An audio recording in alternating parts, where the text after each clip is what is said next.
السلام علیکم، پیس please B S T میں آپ کو خوش آمدید کہتی ہوں۔ یہ جو میں نے پوسٹ بنائی تھی نا، مجھے یاد ہے کہ اس پوسٹ کو بنانے سے 2-3 ویک پہلے میری کسی سے بات ہو رہی تھی، تو وہ کہہ رہے تھے کہ میری خواہش ہے کہ میرے ابو گھر پہ رہیں، وہ جاب کرتے ہیں، میں چاہتا ہوں میں ان کی خدمت کروں، وہ گھر پہ آرام کریں۔ تو جس دن یہ پوسٹ بنائی تھی پھر ان سے بات ہو رہی تو انہوں نے کہا کہ انہوں نے بتایا کہ ان کے ابو کو لے آف کر دیا گیا، کہ جاب نہیں ہے ان کے پاس، تو ان کو جاب سے چھٹی دے دی گئی، تو وہ گھر پہ ہی ہیں۔ تو مجھے اس وقت احساس ہوا کہ کبھی کبھی ہم باتیں بلا سوچے سمجھے محبت میں کر دیتے ہیں جو کہ ہمارے لیے نقصان دہ ہو جاتی ہیں۔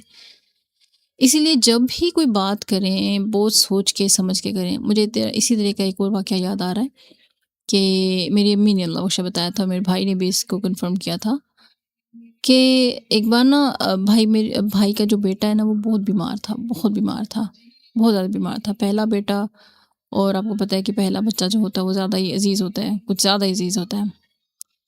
تو بھائی نے کہا کہ اللہ کرے یہ ٹھیک ہو جائے اور میں بیمار ہو جاؤں۔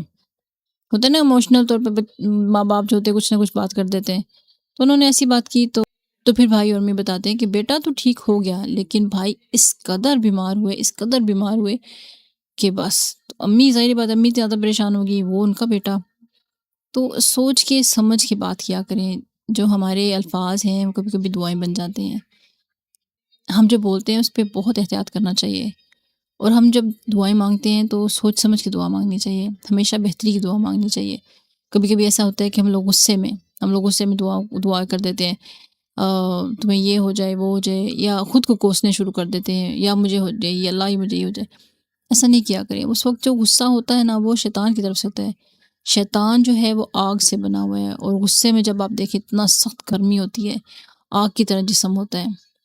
تو پلیز غصے میں بھی اپنے آپ کو کوسنے مت دیں، اپنے آپ کو بد دعائیں مت دیں، کسی کو بھی بد دعا نہ دیں، کسی کو بھی ایسی بات نہ کہیں جو اس کے لیے نقصان دہ ہو۔ ممکن ہے کہ وہ اس کے لیے نقصان دہ نہ ہو لیکن آپ کے لیے نقصان دہ ہو جائے۔ تو بس احتیاط کیا کریں جب بھی بات کریں، جب بھی دعا کریں، اور جب بھی دعا کریں کوئی اچھی دعا کسی کے لیے تو خود کو بھی اس میں شامل کر لیا کریں، کیونکہ دعا کی قبولیت کی کون سی گھڑی ہے کسی کو بھی نہیں پتہ۔ جیسے آپ کسی کو دعا دیتے ہیں اللہ آپ کو خوش رکھے، تو اس وقت کہہ دیا کریں اللہ آپ کو بھی خوش رکھے، مجھے بھی خوش رکھے، سب کو خوش رکھے، ہم سب کے ملنے جلنے والوں کو سب کو خوش رکھے۔ تو اس میں آپ بھی شامل ہو جائیں گے، سب شامل ہو جائیں گے۔ کسی کی رزق میں اضافے کے لیے بات کریں، کوئی بھی دعا دیں، ہمیشہ خود کو بھی شامل کریں، اپنے سب پیاروں کو، بلکہ سب کو شامل کریں، کیونکہ قبولیت کی اگر وہ گھڑی ہوگی تو اس میں بہتری آپ کے لیے بھی ہو جائے گی اور ان کے لیے بھی۔ امید ہے کہ آپ کو یہ میری بات پسند آئے گی اور آپ ہمیشہ اس پہ عمل کرتے رہیں گے انشاءاللہ۔ دعا میں یاد رکھیے گا، اپنا بہت خیال رکھیے گا۔ السلام علیکم ورحمۃ اللہ وبرکاتہ۔